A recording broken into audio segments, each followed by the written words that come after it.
আপনাদের পরিবারগুলো যদি আপনারা ইসলামিক আদর্শ ইসলামিক পরিবার হিসেবে গড়তে ব্যর্থ হন, তাহলে স্কুল আপনার বাচ্চাকে একজন ইসলামিক হিউম্যান বিইং হিসেবে গড়ে তুলতে পারবে না। এই প্রথম কথাটা আমাদের আজকে সবার মন এবং মননের মধ্যে গেঁথে নেওয়া উচিত। স্কুলে আমি ভর্তি করিয়ে দিয়েছি, মাসে বেতন দিচ্ছি, বাচ্চাদেরকে পড়াচ্ছেন টিচাররা, এটাই কিন্তু একটা বাচ্চার ইসলামিক ডেভেলপমেন্টের জন্য যথেষ্ট না। সর্বপ্রথম এবং সবচেয়ে গুরুত্বপূর্ণ বিষয়টা হচ্ছে তার বাসার পরিবেশটা কেমন। এখানে যারা উপস্থিত আছেন আমাদের গার্ডিয়ানরা এবং ফিমেল সেকশনেও অনেক মায়েরা আছেন। তো প্রথম যে বিষয়টা আপনাদের সবাইকে একটু মনোযোগ দিতে হবে যে বাসার পরিবেশটা যেন ইসলামিক হয়। তো বাসায় ইসলামিক পরিবেশ বলতে আমরা আসলে কি বুঝি?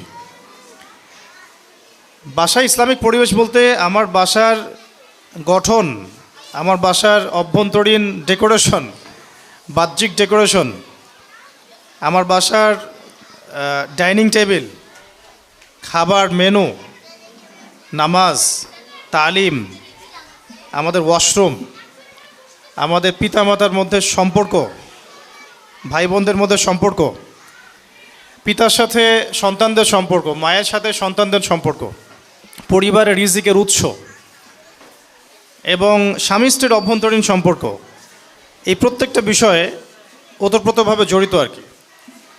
ইসলামিক পরিবার বলতে ডিভাইস এডিক্টেড কোনো পরিবার কিন্তু বোঝায় না। দেখেন, আমি এখানে জাস্ট ফটোশ্যুট করতে আসি নাই, কিন্তু আপনারা যেভাবে ফোন নিয়ে বসে আছেন আমি খুব বিব্রত হচ্ছে আর কি। মানে আমি বিব্রত হচ্ছে এই কারণে যে আমাদের বাচ্চারা এটাই শিখবে এখন যে এভাবেই মনে হয় আলোচনা শুনতে হয়। ঠিক আছে, আমাদের বাচ্চারা আজকে শিখতেছে যে আসলে মনে হয় কেউ স্পেশাল কোনো ব্যক্তিত্ব আসলে আমাদের ফোন নিয়ে দাঁড়িয়ে যেতে হবে। মানে তারা কিন্তু এটা শিখতেছে আর কি। এটা ম্যানার না, এটা বরং ডিসম্যানার আর কি। তো ফার্স্ট অফ অল আমরা ইফতারের বিতরণটা করতে করতে বিষয়গুলো একটু মাথায় রাখি যে আপনাদের পরিবারটাকে যদি ইসলামিক পরিবার করতে আপনারা ব্যর্থ হন, তাহলে অনেস্টলি স্পিকিং যে আমরা লক্ষ লক্ষ কোটি কোটি টাকা খরচ করে কোনো প্রতিষ্ঠান আপনাদেরকে ইসলামিক সন্তান উপহার দিতে পারবে না। কথাটা আমরা যত দ্রুত বুঝবো ততই ভালো।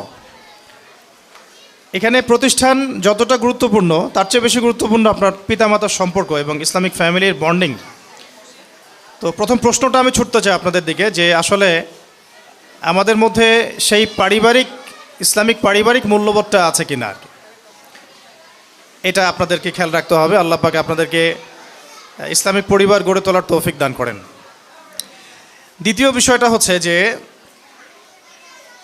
কয়েকটা মূলনীতি আমি নোট করেছি যে একটা বাচ্চাকে যদি আপনি পরিপূর্ণ ইসলামিক ভাবধারায় গড়তে চান, ইসলামিক পরিবারের পাশাপাশি আরও কয়েকটা বিষয় খুব জরুরি। সেটা হচ্ছে বাচ্চার স্বাস্থ্যগত বিষয়টা দিকে লক্ষ্য রাখা, বাচ্চার সুস্বাস্থ্য নিশ্চিত করা। আমরা এই বিষয়টাতে এত বেশি গাফেল যে আমরা আমাদের বাচ্চাদের হাতে এখন কিছু বিষ উঠাই দিচ্ছি খাবারের মাধ্যমে, এবং এই খাবারগুলো তারা মোটামুটি 10-15 বছর ধরে খাচ্ছে। পরবর্তীতে দেখা যায় এমন কোনো অসুস্থতায় তারা পড়ে যান যে ওখান থেকে রিকভার করা সম্ভব হয় না। আর যদি আপনি পূর্বসূরিদের দিকে তাকান তাহলে দেখবেন যে তাদের বাচ্চাদেরকে তারা এমন জায়গায় গড়ে তুলতেন যেটা একটু গ্রাম্য পরিবেশ হতো, একটু মাটির সাথে মিশতে দিতেন, প্রকৃতির সাথে মিশতে দিতেন, খাবারটা খুব প্রাকৃতিক খাবার দিতেন, ভাষাটা শেখাতেন খুব বিশুদ্ধ, ছোটোবেলাতেই হিপস করিয়ে ফেলতেন যাতে বড় হয়ে এটা নিয়ে তাদের কোনো পেরেশানি না হয়। 17-18 বছর হতে হতে তাদের মোটামুটি দাওরা দেওয়ার মতো যোগ্যতা তৈরি হয়ে যেত।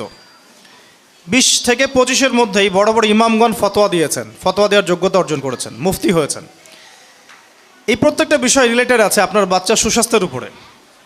আমরা আমাদের বাচ্চার খাবারের ব্যাপারে কতটুকু কনসিয়াস এটাও আমাদের দেখতে হবে। তাদের ঘুমের ব্যাপারে আমরা কতটুকু কনসিয়াস, তাদের ডিভাইস এডিকশনের ব্যাপারে আমরা কতটুকু কনসিয়াস, তাদের পরিষ্কার পরিচ্ছন্নতার ব্যাপারে আমরা কতটুকু কনসিয়াস, তারা কোন পরিবেশে থাকছে, কোন পরিবেশে খাচ্ছে, কোথায় ঘুমাচ্ছে, রোগ ব্যাধি হয়ে গেলে আমরা হাউমাউ শুরু করি, কিন্তু আমরা কিন্তু শুরু থেকে প্রিপারেশনগুলো নেই না। আমরা আমাদের প্রত্যেকটা বাসায় এখন ডিভাইসটা এত এডিক্টেড একটা জেনারেশন আমরা মানে ক্রিয়েট করেছি যে ডিভাইস এডিকশন ছাড়া কোনো বাচ্চা খাবারও খেতে চাইছে না। এটা তার ব্রেনের সেলের যে ডেভেলপমেন্ট এখানে ব্যাহত হচ্ছে, তার পুরো ডেভেলপমেন্টটাই ব্যাহত হচ্ছে, সেল ডেভেলপমেন্টটা। অথচ আমরা যারা ছোট ছিলাম, যখন আমরা ছোট ছিলাম, আমরা কিন্তু 15-20 বছর এগুলোর ধার কাছেও যাই নাই। হয়তো আমরা ফোন পেয়েছি যখন আমাদের বয়স 30। অ্যাটলিস্ট একটা সময় পর্যন্ত আমাদের সেলটা ডেভেলপ হওয়ার সুযোগ পেয়েছে। আমরা প্রচুর খেলতাম, ঘামতাম, ভালো খাইতাম, ফ্রেশ খাবার, আমাদের ব্রেনটা শার্প থাকতো, ঘুম ভালো হতো, শরীর অসুস্থ কম হতো। আমাদের মনে আছে যে আমরা আধা ঘন্টা 1 ঘন্টা পড়লে 3 দিন 7 দিনের পড়া হয়ে গেছে। একটা প্যারাগ্রাফ, একটা রচনা, একটা কম্প্রিহেনশন আমরা একটা দেখায় একটা ফটোকপি ব্রেনের মতো আমাদের মধ্যে চলে আসতো। এখনকার জেনারেশনে কিন্তু এটা খুব একটা পাওয়া যায় না, কারণ এই সমস্যাগুলো আছে। তো স্কুল অনেক কিছুই দিবে, আমি বলছি স্কুল আপনাদেরকে অনেক কিছুই দিবে, একটা পরিবেশ দিবে, টিচার স্টাফ দিবে, একটা এনভায়রনমেন্ট দিবে, ইসলামিক পরিবেশ দিবে, তারপরে পাশাপাশি ভালো ভালো কারিকুলাম দিবে, সিলেবাস দিবে, বুক দিবে, এবং একটা ধারাবাহিকতা দিবে। কিন্তু এটা সব কিছু নয়। কিন্তু এর পাশাপাশি যে পয়েন্টগুলো আমাদের চোখ এড়িয়ে যায়, সেগুলো নিয়ে আমি জাস্ট কথা বলছি। এগুলো খোলামেলা কিছু কথা, যে পরিবারের অভ্যন্তরীণ সম্পর্ক ঠিক করে ফেলতে হবে, পরিবারের মধ্যে তালিম চালু করা, পরিবারের নামাজ চালু করা, বাবাকে দেখে যেন বাচ্চা শিখে, মাকে দেখে যেন বাচ্চা শিখে, পরিবারের সালাম চালু করা, পরিবারের খাবারের ব্যাপারে খেয়াল করা, এবং আয়ের উৎসের ব্যাপারে খেয়াল করা, পরিবারে কোরআনের তালিম হচ্ছে কিনা, যে পড়াটা আমি দিচ্ছি সেই পড়াটা আদায় করে নেওয়ার যোগ্যতা পিতামাতার আছে কিনা। মানে একটা সূরা হয়তো পড়ানো হয়েছে, এটা বাচ্চা বিশুদ্ধ করে পড়তে পারছে কিনা, এটা যাচাই করার জন্য তো আপনাকেও বিশুদ্ধ করে জানতে হবে এটা পিতামাতা জানে কিনা। তার পাশাপাশি এই বিষয়গুলো, হাইজেনিক পরিবেশ আছে কিনা, পরিষ্কার পরিচ্ছন্ন কিনা, সে ছোটোবেলা থেকেই ভালো খাবার খাচ্ছে কিনা, ভালো সঙ্গ পাচ্ছে কিনা, খেলছে কিনা, ঠিকমতো ঘুম হচ্ছে কিনা, এই প্রত্যেকটা বিষয়ে একজন বাচ্চার মেধার বিকাশের জন্যে সম্পৃক্ত। এবং আপনারা দেখবেন খেয়াল করে যে যারা আজ পর্যন্ত বড় বড় জায়গায় গিয়েছেন, তাদের শৈশবটা কিন্তু খুবই দুরন্ত ছিল, প্রাণবন্ত ছিল, এবং উপযুক্ত পরিবেশ ছিল, উপযুক্ত খাবার ছিল, পারিবারিক বন্ধন, হৃদ্যতাপূর্ণ বন্ধন ছিল। তারা কিন্তু আজকে অনেক বড় হয়েছেন। আজকের আমাদের এই বস্তুবাদী সভ্যতা অনেক কিছু দিয়েছে, ডিভাইস দিয়েছে, কার্টুন দিয়েছে, ইন্টারনেট দিয়েছে, ফোনের মধ্যে একটা বন্দি জীবন দিয়েছে, অনেক কিছু দিয়েছে, কিন্তু ইন্টারনাল বন্ডিংগুলো নষ্ট হয়ে গেছে। আমাদের ইভেন স্বামী স্ত্রীর বন্ডিংগুলো নষ্ট হয়ে যাচ্ছে। পিতার সাথে বাচ্চার খুব একটা দেখা হচ্ছে না, মায়ের সাথে বাচ্চার ইন্টারাকশন ভালো হচ্ছে না, বাচ্চাকে মানুষ করছে কাজের মেয়ে, অনেক বিষয় আছে। এই পুরো বিষয়গুলো যখন একসাথে হবে, তখন একটা আদর্শ পরিবারও যেমন গড়ে উঠবে ইনশাল্লাহ, আমাদের বাচ্চাদের ভবিষ্যৎটাও ভালো হবে ইনশাল্লাহ। এটা একটা মৌলিক কিছু কথা আমি মাথায় নিয়েছিলাম আপনাদেরকে বলার জন্যে। আর বাকি আমাদের ভিশনটা হচ্ছে কমপক্ষে প্লে থেকে নিয়ে ক্লাস 10 পর্যন্ত রংপুরে এই ট্রাইলিঙ্গুয়াল সিলেবাসটাকে লঞ্চ করা এবং এটাকে বাস্তবায়ন করা। তো এটা একটা সময় সাপেক্ষ প্রজেক্ট। তাই যাদের এবার প্রথম বছর আমাদের স্কুলে, তাদের ধৈর্যটা একটু বেশি ধরতে হবে।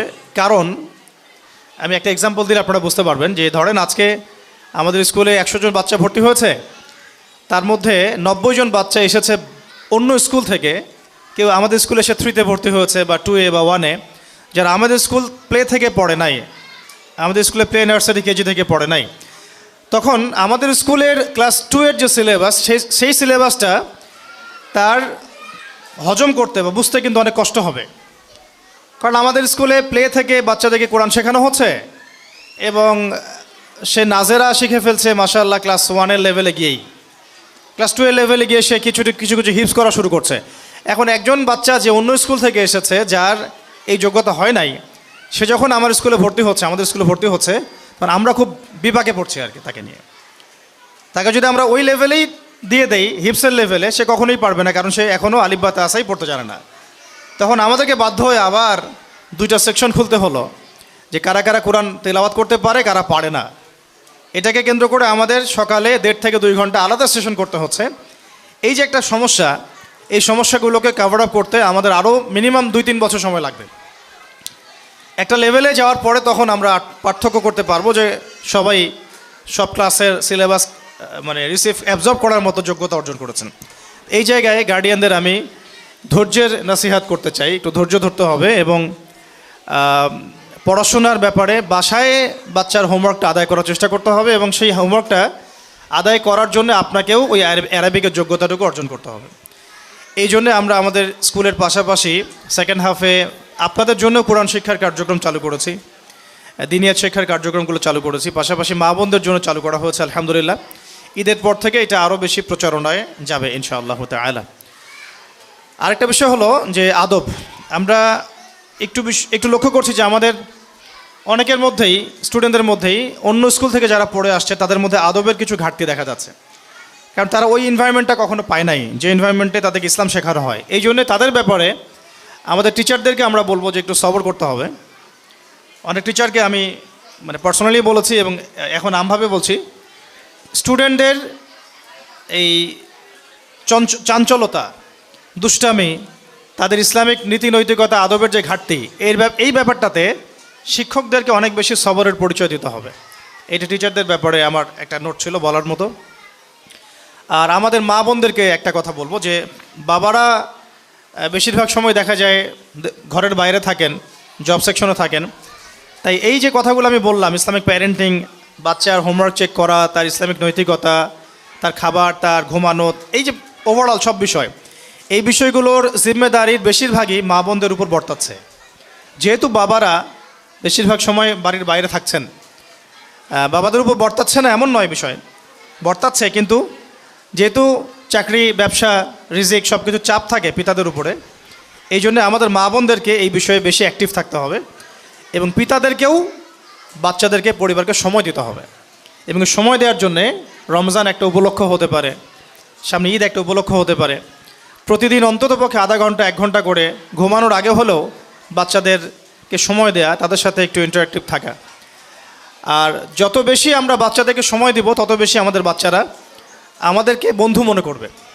আর যত বেশি আমরা তাদের থেকে ডিস্টেন্স মেনটেন করব, তখন দেখা যাবে তারা এমন সার্কেলে মিশছে, এমন কাউকে বন্ধুরূপে গ্রহণ করছে যেটা ইন ফিউচার আমাদেরকে ভোগাবে।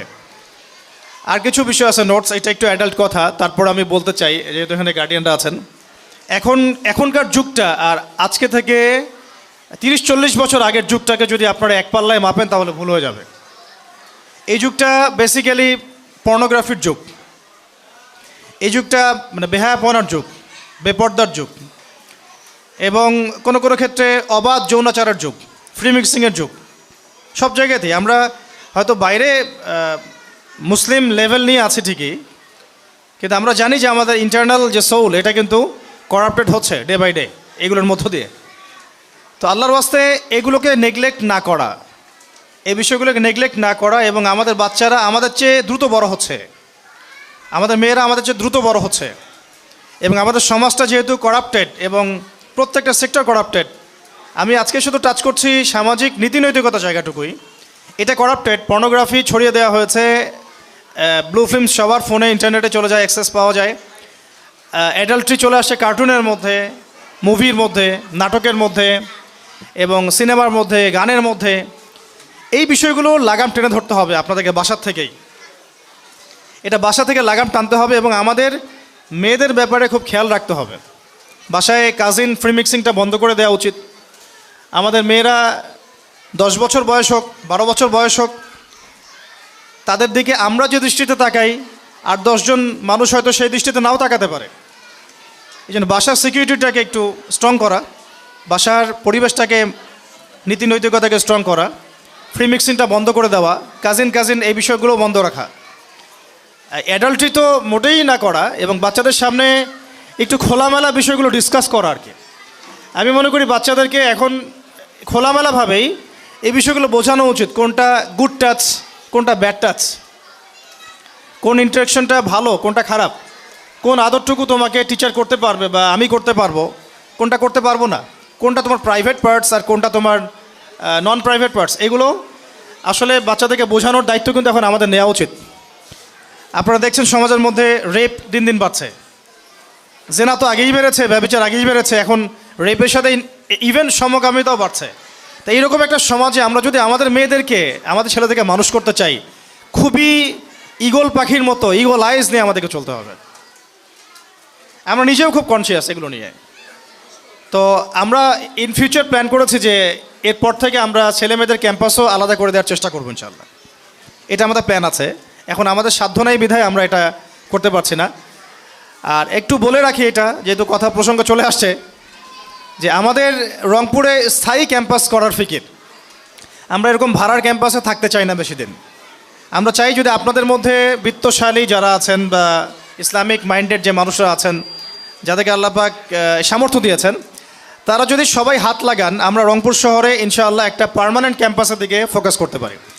সেখানে আমরা আবাসিক অনাবাসিক বিষয়গুলো রাখতে পারি, আমাদের ট্রান্সপোর্ট থাকতে পারে, এবং সেখানে স্কুলিং, মাদ্রাসা, মক্তব, এভরিথিং, দাওয়া সেন্টার একসাথে আমরা একটা ক্যাম্পাস গড়ে তুলতে পারি। একটা কমিউনিটি বিল্ড আপ না করলে আমরা অস্তিত্ব সংকটে পড়ব। আমার এই কথাটা একটু মার্ক করে রাখেন। যদি আমরা কমিউনিটি বিল্ড আপ করতে ব্যর্থ হই, এখন আমরা কিন্তু কমিউনিটি ওয়াইজ নাই, আমরা বিভিন্ন জায়গায় আছি, এক জায়গায় আসছি, এটা কমিউনিটি না। কিন্তু একটা চাপ যখন আসবে উপর থেকে, দেখবেন সবাইকে উঠিয়ে নেওয়া সহজ। বাট একটা কমিউনিটি যদি আমরা বিল্ড আপ করতে পারতাম বা পারি ইন ফিউচার, সবাই কাছাকাছি থাকে একসাথে, আমাদের কমিউনিটি, আমাদের সোসাইটি, আমাদের ঈদগাহ, আমাদের মসজিদ, আমাদের মাদ্রাসা, আমাদের স্কুল, এবং আমরাই সেখানে মানে থাকছি অ্যাজ এ নেইবার, তখন দেখা যাবে আমাদের বাচ্চারা ভালো প্রতিবেশী পাবে, ভালো পরিবেশ পাবে। শুধু স্কুলেই না, বরং সে সমাজের মধ্যেও ভালো কিছু শিখবে আর কি। এখন আপনি আমার স্কুলে নিয়ে আসছেন, বাসায় নিয়ে গেলেন, এমন একটা জায়গা আপনার বাসা, আশপাশে দেখা যাচ্ছে যে বেদিন মানুষদের ভর্তি, ওই ইম্প্যাক্টটা কিন্তু আপনার বাসায় পড়বেই স্বাভাবিক। তো অনেক ফিকির মাথায় রাখা, আপনাদের সহযোগিতা আমি এখানে প্রত্যাশা করছি এবং কামনা করছি যে রংপুর শহর কেন্দ্রিক আপনারা লোকাল মানুষ একটু ফিকির করেন যে এরকম কোনো সোসাইটি গড়ে তোলা যায় কি না, এমন কোনো কমিউনিটি গড়ে তোলা যায় কি না, বা আমাদের এই স্কুলটাকে একটা পার্মানেন্ট ক্যাম্পাসের দিকে নিয়ে আসা যায় কি না, এবং আপনারা কীভাবে আমাদেরকে হেল্প করতে পারেন, এই আহ্বানটা আমি আপনাদের সামনে রাখতে চাই আজকে। আরেকটা বিষয় বলে শেষ করছি যে রমাদান মাসটাকে ইউটিলাইজ করে আমাদের পারিবারিক বন্ডিংটাকে স্ট্রং করা। বাচ্চাদেরকে শুধু ঈদের গিফট হাতিয়ে দিব এরকম না, মানে বাচ্চা প্রত্যেকটা বিষয়ে তার কাছ থেকে কিছু ফিডব্যাক নেওয়া। আমি তোমাকে দিব, তুমি আমাকে এটা দাও, আমি তোমাকে এটা দিব, তুমি আমাকে সূরাটা শোনাও। মানে যে দূরত্বটা সৃষ্টি হয় সারা বছর, এটাকে ফুলফিল করার জন্য রমাদানটা কাজে লাগানো উচিত। অলরেডি রমাদানের প্রায় দেখছেন আপনারা যে অনেক দিন চলে গেল। আর আপনারা ওয়ার্ল্ড অ্যাফেয়ার্স সম্পর্কে ভালো জানেন যে সারা বিশ্বে সারা রমাদানে কি হলো, এখন কি হচ্ছে। আমরা অনেক বেশি ব্যস্ত, সারা দেশব্যাপী অনেক মুভমেন্টে আমাদেরকে থাকতে হচ্ছে। তো প্রত্যেকটা গার্ডিয়ানকে আমি বলবো যে আপনারা নিজেরাই আমাদের একজন শিক্ষক হয়ে যান। দায়িত্বটা শুধু আমাদের কাঁধে চাপাই দিয়েন না। প্রত্যেক মাকে আমরা বলবো যে আপনারা নিজেরাই আমাদের শিক্ষিকা হয়ে যান। এটা আনপেইড শিক্ষিকা, আনঅফিসিয়াল শিক্ষক। আমরা যা পড়াচ্ছি বাসায় তদারকি করেন, তাদেরকে সময় দেন, তাদের পড়াটাকে আদায় করেন, আদায় করার যোগ্যতাটা আপনিও তৈরি করেন। বাকি বাংলা, ইংরেজি, অঙ্ক এগুলো তো আপনারা সবাই আমার চেয়ে ভালো জানেন, এগুলো আদায় করার জন্য আপনারা যথেষ্ট। আমি বলছি ইসলামিক বিষয়গুলো, কোরআন হাদিস এবং অন্যান্য বিষয়গুলো আস্তে আস্তে এই সিলেবাসটা এত সুন্দর করে করা হয়েছে এবার, আলহামদুলিল্লাহ। পরের বছর ইনশাল্লাহ আরও ভালো হবে ইনশাআল্লাহ। আমরা রাতের পর রাত জেগে, মানে নির্ঘুম রাত কাটায়, মৌলানা আব্দুল মালিক সাহেবের ছাত্রদের কাছে বসে পরামর্শ করে রাতের পর রাত জেগে জেগে এই ট্রাইলিঙ্গুয়াল সিলেবাসটা এবার করেছে আলহামদুলিল্লাহ। একটা বছর গেলে পরে আপনারা বুঝতে পারবেন যে একটা বাচ্চা এক বছরে কত কি শিখলো আলহামদুলিল্লাহ। তো কথা অনেক, তবে সময় সংক্ষিপ্ত। মূল কথা হচ্ছে আমরা শুধুমাত্র পড়াশোনা, টেক্সট বুক পড়াশোনার দিকে ফোকাস না করি। পড়াশোনা আমার আদবের মধ্যেও থাকবে, আখলাকের মধ্যেও থাকবে, পরিবারে থাকতে হবে, নৈতিকতা থাকতে হবে। একটা ছেলে ক্লাসে ফার্স্ট হয় নাই, কোনো সমস্যা নাই, ওই ছেলেটা মুআদ্দাব কিনা, আদব আছে কিনা তার মধ্যে, ভদ্র কিনা, এবং তার মধ্যে ইসলামিক নৈতিকতা কতটুকু, এটা বড় বিষয়। জীবনের এক পর্যায়ে এই ফার্স্ট সেকেন্ড থার্ডের এই পজিশনগুলো হারিয়ে যায়। তার আদব আখলাক, তার নীতি নৈতিকতা এবং অনেস্টি, এইটাই শাইন করে যায় এক সময়। খেয়াল করে দেখেন, আমরা এখানে অনেক অনেক বড় জায়গায় এসেছি এখনই, আপনারা কিন্তু অনেক সময় ফার্স্ট বয় ছিলেন না, হয়তো আমি লাস্ট বয় ছিলাম, এমনও হতে পারে। কিন্তু আজকে আপনি এই জায়গায় চলে আসছেন, হয়তো অন্য কোনো কারণে, হয়তো আপনার অনেস্টির কারণে, হার্ডওয়ার্কিংয়ের কারণে, আন্ডারস্ট্যান্ডিংয়ের কারণে, বা আপনার অ্যানালাইসিস ক্ষমতা বেশি তাই, অথবা আপনি আল্লাহর সাথে বেশি কানেক্টেড এই কারণে হতে পারে। শুধুমাত্র সার্টিফিকেট শিক্ষা নয় আর কি, এই মানদণ্ডটা কিন্তু শিক্ষা নয়। প্রত্যেক বাবাকে ভূমিকা রাখতে হবে, মাকে ভূমিকা রাখতে হবে, আমারও স্বাস্থ্য দেখতে হবে, খাবার দেখতে হবে, খেলা দেখতে হবে, ঘুম দেখতে হবে, সব দেখতে হবে। ওর উপরে আমাকে মানে এটা ভাই, প্রিয় বোন, প্রিয় ভাই, এটা হচ্ছে আল্লাহ পাকের পক্ষ থেকে আপনার কাছে দেয়া একটা আমানত। এই সন্তানের মালিক আমি না, এই মেয়ের মালিকও আমি না, এটা আল্লাহ পাক আমাকে দিয়েছেন একটা সার্টেন টাইম, আমি তাকে আল্লাহর আমানত আমি দেখাশোনা করছি। হ্যাঁ, এটা আমার রিজিক। যদি আমি ঠিকমতো আমানত রক্ষা করতে পারি, এই বাচ্চাটাই কালকে আমাদের মাঠে আমার জন্যে মিজানের পাল্লায় একটা বড় ওজন হয়ে যাবে ইনশাআল্লাহ। আর যদি আমি এখানে ব্যর্থ হই, এটাকে গৌণ মনে করি, তাহলে আমি রিজিকের একটা বড় অংশ থেকে মাহরুম হয়ে গেলাম। আল্লাহ পাক আমরা সবাইকে এমনভাবে বাচ্চা মানুষ করার তৌফিক দান করেন, যাতে আগামীর সে অনিবার্য কনফ্লিক্ট যদি এসেও পড়ে, আমি বলছি আসার সম্ভাবনা 99%, ইল্লা মাশা আল্লাহ, এটা আল্লাহ ভালো, আল্লাহু আ'লাম বিস-সাওয়াব। তা আমরা যতটুকু বুঝি এই বিষয়গুলো যেন আমাদের বাচ্চারা চ্যালেঞ্জটা ফেস করতে পারে, আমরা সেইভাবে ওদেরকে করতে চাই। আল্লাহ পাক আমাদেরকে সেই তৌফিক দান করেন, আমিন। অনেক আলোচনা আছে ইনশাআল্লাহ, আগামীতেও হবে। আজকে সময় সংক্ষিপ্ত, আমরা ঈদের পরে ইনশাআল্লাহ আরেকটা গেট টুগেদার দিব ইনশাআল্লাহ আযজা ওয়া জাল। ইফতারের সময় সামনে দোয়া করতে হবে, কিছু প্রশ্ন আছে আমি দিয়ে শেষ করে দেই, তারপরে দোয়া হবে ইনশাআল্লাহ। দোয়ার পরে আমরা ইফতার করব। ইফতারের পরে যদি আপনাদের কোনো অবজারভেশন থাকে, মন্তব্য থাকে, বা খুসুসি কোনো মাশওয়ারা বা পরামর্শ বা কথা থাকে, আমরা এখানে আছি, মাগরিবের পরে আপনারা আলোচনা করতে পারেন ইনশাআল্লাহ। সর্বশেষ কথা হচ্ছে ভাই এবং বোনরা, যে এটা আমার একার চ্যালেঞ্জ না, এটা আমাদের একার চ্যালেঞ্জ না। বাংলাদেশে প্রত্যেকটা জেলায় জেলায়, গ্রামে গ্রামে এরকম স্কুলিং দরকার, মাদ্রাসা দরকার, মক্তব দরকার, এবং ভিন্ন ডাইমেনশন থেকে কাজ করা দরকার। শুধুমাত্র এককেন্দ্রিক চিন্তা থেকে না, পুরা বিষয়গুলো মাথায় রেখে সামনের বিশ্ব, সামনের দেশ, সামনের অর্থনীতি, সামনের প্রজন্ম, ওয়ার্ল্ড অ্যাফেয়ার্স এবং আমাদের নৈতিক অবক্ষয়গুলা, জাহালাতগুলা, এগুলো মাথায় রেখে আমাদেরকে বাচ্চা মানুষ করতে হবে। আর বাচ্চা মানুষ করার একটা অংশ হচ্ছে স্কুল, বাস এতটুকুই। এটা কিন্তু সব কিছুই না, কখনোই সব কিছু না। কারিকুলাম সব কিছু না, বইগুলো সব কিছু না, টিচাররা সব কিছু না। সবচেয়ে বড় অংশ হচ্ছে না আপনি নিজে এবং আপনার স্ত্রী নিজে। আপনারা যদি আমাদের সহযোগী হন, ইনশাল্লাহ আমরা এই স্বপ্নটাকে বাস্তবায়ন করতে পারবো ইনশাল্লাহ। আর যদি মনে করি আমরা যে না, আমি তো প্রফেশনাল, আমি 1500 টাকা দিচ্ছি, আমি ওই সার্ভিসটা চাই, তাহলে এখানে আসলে ওই উদ্দেশ্যটা সাধন হবে না আর কি। এটাও গদবাধা কমার্শিয়াল একটা অবস্থায় চলে আসবে। ইন্নামাল আমালু বিন্নিয়াত, কাজের ফলাফল নিয়াতের উপর ডিপেন্ড করে। আল্লাহ পাক আমরা সবাইকে ইখলাস দান করেন, নিয়াত দান করে, একসাথে মিলে আমরা আমাদের বাচ্চাগুলোকে মানুষ করি, এই তৌফিক আল্লাহ পাক আমাদেরকে দান করেন। আমি এখানে অনেস্টলি বলছি ভাই, এখানে আমাদের দুনিয়াবি কোনো স্বার্থ নাই। আমরা চাই আমার বাচ্চা, আমার মেয়েটা যেভাবে মানুষ হচ্ছে, আপনার বাচ্চা, আপনার মেয়েটা ঠিক ওইভাবে মানুষ হোক। আমি এদের কারো মধ্যে কোনো পার্থক্য করি না, এটা আল্লাহ পাক জানেন, কারো মধ্যে কোনো পার্থক্য করি না। বরং আমি এখানে অনেক চাহিদাপত্র দেখে অনেককে হাফ ফ্রি, ফুল ফ্রি এইসব করা হয়েছে, বাট আমি আমার বাচ্চার ফুল বেতন দিয়ে, ফুল ভর্তিতে তাকে পড়াশোনা করাই। কারণ এটা একটা মিসাল হয়ে থাকবে যে আমরা একটা স্বপ্ন দেখছি, এই স্বপ্নের অংশীদার আমরা নিজেরাই। তো আপনারাও এই স্বপ্নে আমাদের সাথে হাত মেলান, হাতে হাত লাগান, দেখবেন ইনশাআল্লাহ 1 বছর 2 বছর যাক, একটু সাপোর্ট করেন, দেখবেন ইনশাআল্লাহ ওদের পরবর্তী যে ফিডব্যাকটা, এইটা আপনাকে মুগ্ধ করবে ইনশাআল্লাহ। এটার ক্রেডিট আমরা নিচ্ছি না, ক্রেডিটটা সবাই মিলে ভাগ করে নিব। আর সবচেয়ে বড় ক্রেডিট পাওয়ার সত্তা হচ্ছেন আল্লাহ রাব্বুল আলামিন। যদি আমাদের ইখলাস ঠিক থাকে, ধারাবাহিকতা ঠিক থাকে, আমাদের টিচাররা মাশাআল্লাহ, আমি দেখছি নিজের চোখে, তারা অনেক পরিশ্রম করছেন মাশাআল্লাহ, তারা বেহিসাব পরিশ্রম করছেন আলহামদুলিল্লাহ।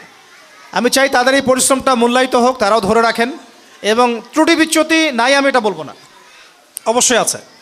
এটা আপনারা সমালোচনা না করে, আমার মনে হয় গঠনমূলক সমালোচনার মধ্য দিয়ে আমাদেরকে ধরাই দিলে আমরা এটাকে ইজিলি সলভ করতে পারবো। যদি আমরা খোলামেলা আলোচনা, ডিসকাশন না করে এটা নিয়ে কানাঘষা করি বা নেগেটিভ মার্কেটিং করি, তখন আসলে আলটিমেটলি আমাদের এই প্রজেক্টটাই হ্যাম্পার হচ্ছে, আমাদের স্বপ্নটাই নষ্ট হচ্ছে। এর চেয়ে ভালো হয় আমরা খোলামেলা মাশওয়ারা করে ওগুলো সলভ করি, ইন্টারনালি সলভ করে নিয়ে তারপরে আমরা আরও ভালো ফিডব্যাক দেওয়ার চেষ্টা করি। আল্লাহ পাক আমরা সবাইকে এই ভাঙাচোরা কিছু কথা বললাম অপ্রস্তুত অবস্থায়, আল্লাহ পাক বোঝার তৌফিক দান করেন এবং আমাদেরকে সেইভাবে আমল করার তৌফিক দান করেন। আমিন।